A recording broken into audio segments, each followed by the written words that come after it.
Let's be honest, making money and keeping money are two very different skills. If you've ever looked at your bank account and thought, wait a second, where did all of that money I just made go? Well, you're going to love today's conversation. Today, I'm bringing in Mr. Chris Miles. He's a straight talking cash flow expert who's here to help us rethink the way we build wealth outside of just top sales. And by the way, this episode is brought to you by the BAM Agency. We help entrepreneurs turn social media into a real sales machine. Done for you strategy, content, and results. If you're serious about leads and revenue, not just likes, head over to lindsaya.com/apply. All right, let's get into this interview.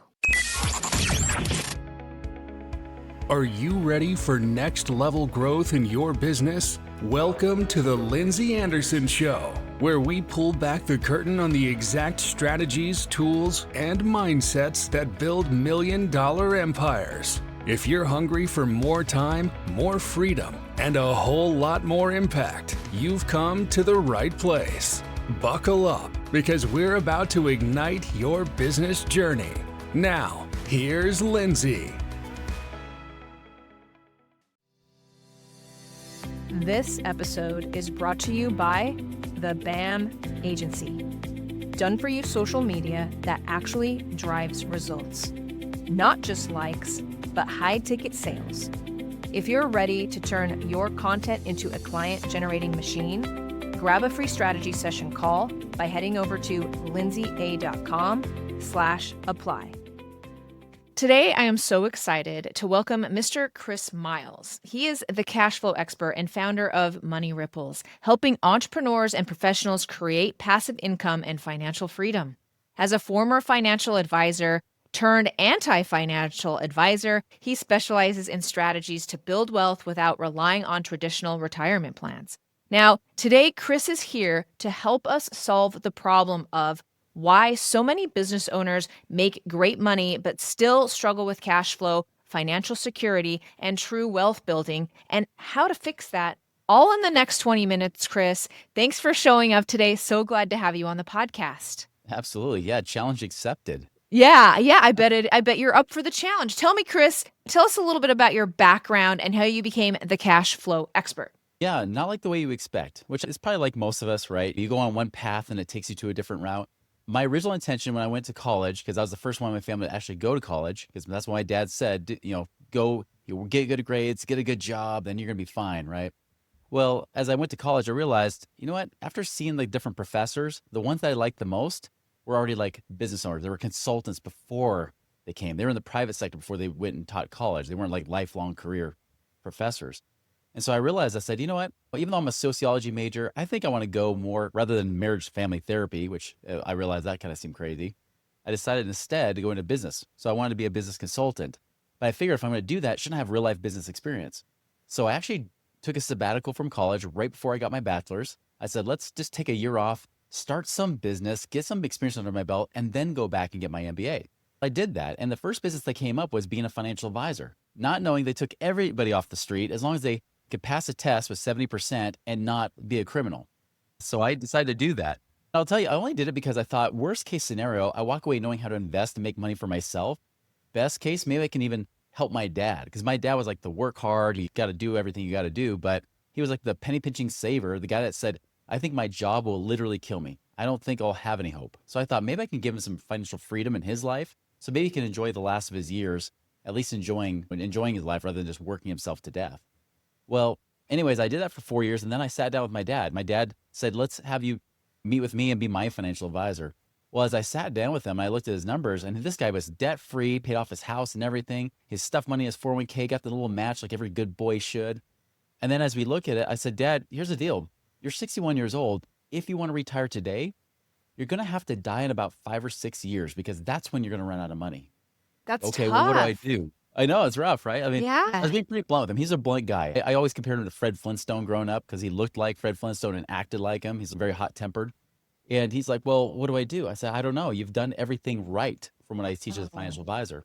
And that's when I realized I think I'm just a salesman in a suit. I really don't know anything about money and about really building wealth and creating financial freedom. I know how to teach about retirement and sell products, quote unquote, but not actually how to do it. And it wasn't just me. It was every other financial advisor that I knew. They were all in the same boat. They were all just as broke as their clients, because if their clients try to retire, they were always worried about running out of money too soon. And so I realized I like to look for evidence. I like to see that things work. And so I ended up looking around. I found real estate investors, and they were financially free. And I said, I'm going to do what they do. And so I left being a financial advisor and vowed never to teach about money again. Went to real estate. And when I was 28 years old, I was able to retire. I was able to retire at 28 years old. Did that for a while. Then came out of that to start a new business right before the recession hit, which was awesome, in a very bad, awesome, not awesome way. And by the way, our target market were real estate investors right in 2007, 2008. So business was suffering. My own real estate was suffering. I went from millionaire to upside down millionaire. I eventually had to dig out of that $1 million debt hole, and was able to retire the second time, where I had enough passive income coming in to pay for all my expenses by the time I was 39 and back in 2016. And so that's what I've been teaching ever since, is how do you break free of that? Like, especially if you're a business owner, how do you break free of like always being that, even if you make good money and have a good lifestyle, everybody on the outside thinks everything's great. But in the back of your mind, you're like, yeah, but I have to keep hustling. I got to keep slaving away. I got to keep doing this. I'm trying to build systems and people in place and processes and everything else. But truly, I'm still not free. I'm still stuck here. This is almost like a really nice paying job that I built for myself. And so that's what we're trying to break people free of that. Yeah. So what's the biggest money mistake that you see small business owners make? I think the biggest one is they believe, well, here's where they're right. Business owners are right because they believe that their business is the number one investment, and that's true. Your business should be the number one investment. The only problem is it becomes the only investment that you have in your life, right? If that doesn't, you put all your chips in, you're all in with that, and then you try to do that, and then it just, the thing is, again, you're stuck. You're still in a rat race. You're still stuck having to hustle and make money. If you walk away, unless you got everybody doing the work for you, you still can't really truly walk away from that business. And you might think about exiting that business and selling it for nice multiples or whatever, but that most of the time doesn't ever happen. So that's one of the biggest mistakes. And then even if they do try to do something outside of it, they go get some crappy financial advisor that's less rich than they are. Or if they do have more money, it's not because they're good investors, but because they're good salespeople. Right. And then what happens is it's like blind leading the blind. They're telling you to throw your money, gamble it in the stock market, investing in everybody else's company but your own, right? And that to me is kind of criminal. Not to mention financial advisors get paid even if you don't make money. They're always getting paid off the fees, whether you make money in that or lose money in it. So for that reason, that's one of the things I think is a big mistake, is that either one, you're all into your business and you create your own rat race there, and or two, even if you do have other money, you go trust it with some financial salesperson that really isn't in a place to create wealth like you want to be in yourself. Yeah. Yeah. Well, let's talk a little bit about cash flow. So cash flow is definitely a nemesis for many business owner. Why do so many of them get stuck with cash flow? Yeah. I mean, the big thing is we're always focusing on top line revenue, right? It's like, how do we just get more sales, get more sales? If I just get more sales, I solve all problems, right? I remember the first business I was in as a financial advisor, they would use ASAP as an acronym, saying activity solves all problems, which isn't that the biggest load of crap when you really think about it from a real business owner perspective, because just because you're busy doesn't mean you're solving any problems, right? And same thing with money, is a lot of times the business owners are just focusing on that top line revenue, but the real freedom comes from profit. And if you start focusing on profit first, kind of like, Mike Michalowicz's book, Profit First, right? If you focus there and then you build your expenses around that, find ways to pay yourself. Trust me, your spouse will thank you if you do. But if you really focus on not just trying to reinvest every dollar in your business, and instead, how do I have more profit, right? By the way, if you say I reinvest all my profits in business, then you're not profitable. Yeah. That's literally against the definition of profit. Profit is money that does come home, or even if it just sits in a savings account, you don't spend it, still it's there. So if you always reinvest profits, you're not profitable. You're perpetually in a rat race. The first thing you got to do is focus on profits. Stop focusing on the top line revenue. Now, I still think you should get top line revenue and focus on that too, but not if it means at the expense of not having any profit, because otherwise you're going to be stuck forever. Yeah, you got to know what the real important number is there. I like that. If your content isn't generating sales, it's broken. At the BAM agency, we fix it. We build intentional systems that bring in consistent leads, convert DMs, and grow your business, all without the overwhelm. Want to see how it would work for you and your business? Book your free strategy session now by heading over to lindseya.com/apply. Now, you talk a lot about creating passive income. What are the best ways for business owners to start generating cash flow beyond their business? Yeah. So when you do have that profit, capture it, right? I teach this, and this applies to business just as much as it does to your personal finances, is get lean, get liquid, and get out. Get lean means obviously you're a wise steward of your money. It doesn't mean you live cheap. Don't live on rice and beans like some of those stupid pundits will tell you to do, right? Yeah, you know who I'm talking about. Won't mention Dave Ramsey's name. Oh, crap, I just did. Yeah. But, they always tell you live on rice and beans, be cheap, no debt, all that kind of stuff. And a business owner, we know like, hey, we can use debt. We know how to use it and make more money with it, right? We know how to do that kind of stuff. But again, still need to be a wise steward. Don't just blow money, right? If you got money, a lot of money to blow, sure, enjoy it. But make sure every dollar has a job, and that applies in business too. So get lean. Make sure you're tracking your money. Track it at home. Yeah. Even if you're using things like Rocket Money or Monarch Money tools to do that. In your business, obviously you have QuickBooks, or you can use Xero or something similar to that. Always track your money. In my business, I actually like to track my money weekly. Yeah. Which is awesome because come tax time, you know how every business owner is, oh, I hate tax time. I'm going to spend my whole day locked up in an office to do this stuff. No, you don't. If you do it weekly, I literally, like on January 1st, I spend a couple minutes, update my numbers, and boom, I'm done. I can send it to my CPA and then put it out of my mind and go make more money. So I do that kind of stuff. So make sure you track your money, be a wise steward. Get liquid means you actually have the money in your hands. The biggest mistake most financial people will tell you is they'll say, take that money and then lock it away into prison. And usually their answer is 401ks, Right. IRAs, your home equity, pay off your house, all that kind of stuff. And I'll tell you, one of the things that hurt me the most in the last recession, because people say, oh, you suck, Chris. You went broke. I'm like, I did. And I made a lot of mistakes. One, I cut off multiple streams of income, which we'll get into the next with Get Out. But two is liquidity wise, one, I had lines of credit, so I figured I was okay. And two, I figured I would just throw my money in my house equity because I was a mortgage broker as well at that time. I could always just do a cash out refinance. I could just pull the equity out like I'd always done before. But during the recession, they said, listen, you're a business owner. We hate you. So banks, as a bank, we will not give you any money. And even if it's your own home equity, I watched that equity disappear as the price of my house, because I had a little mini McMansion, price of the house started to depreciate.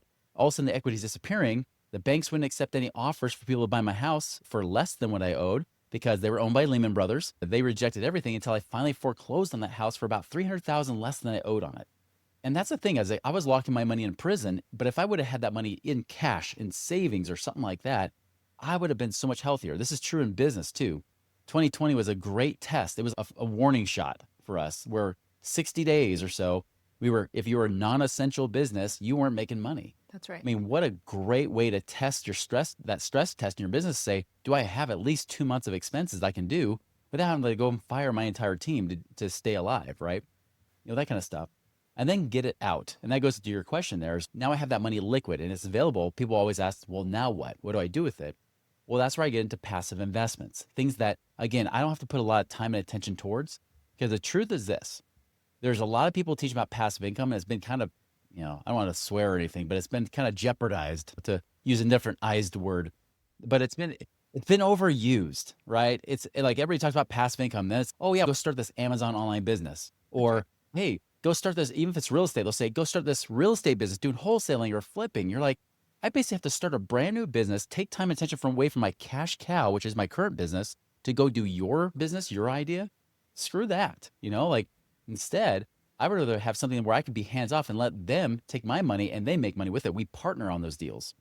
And so when I invest in real estate, for example, if I go buy a property, I'm not buying a property in my backyard. I go find a turnkey real estate company. I look at their properties. They could be anywhere across the country where they might be cash flowing better than where I am here in the western half of the United States. I can have somebody else manage the property for me. I just collect the checks. I buy it and I collect the checks. I can lend my money to real estate investors, just like someone lends money to a business owner, right? I can lend money to them at a contractual 10, 11, 12, 15% a year and get paid on that, get paid income off that money. I can go partner into buying apartment buildings and buying self-storage units. I can go into oil and gas and make money there. I can go make money in raw land. I have a business partnership we put about $500,000 into. I'm cash flowing over $13,000 a month and just from the raw land, 100% hands off. And that's where, when I say I was able to retire twice, that's what I did. I was able to take my money, get it to work for me. So now I have to work for it. Now I work in my business because I want to, not because I have to. Yeah, that's some really fantastic advice. So let's circle back to, hey, be looking at your books, be looking at your numbers all of the time. Now, I think well, what have you ran into? Why aren't business owners willing to do that? When we're here to make money and to not put the intention and the focus on that, why are they not doing that? Well, because offense is always sexier than defense, right? Let's be honest. Everybody talks about Tom Brady, how he's like the GOAT, arguably. But let's think about it. Like, Tom Brady would not be Tom Brady if he didn't have a very strong, solid offensive line. And you got to have both. You got to have a good offense and defense. I think it was Bear Bryant, famous coach, that said that offense sells tickets, but defense wins championships. And if a business owner realizes that and realizes that it doesn't have to be tough, like you don't have to be this math wizard. You have to do, I think business owners are great at being business owners because they're really good at generating income. They're rainmakers, right? And that's what they should be. They should be driving that revenue. But we also got to make sure we're managing our money because whatever you ignore will leave you. The law of attention says whatever you pay attention to and measure will grow and improve. But whatever you ignore will decay. If I ignore my teeth, they're going to fall out, right? I'm going to lose them. If I ignore my spouse, I'm going to lose them. I ignore my kids. I'll probably lose a bunch of kids too. I got 8 of them. So trust me, I could lose some. You've lost one or two.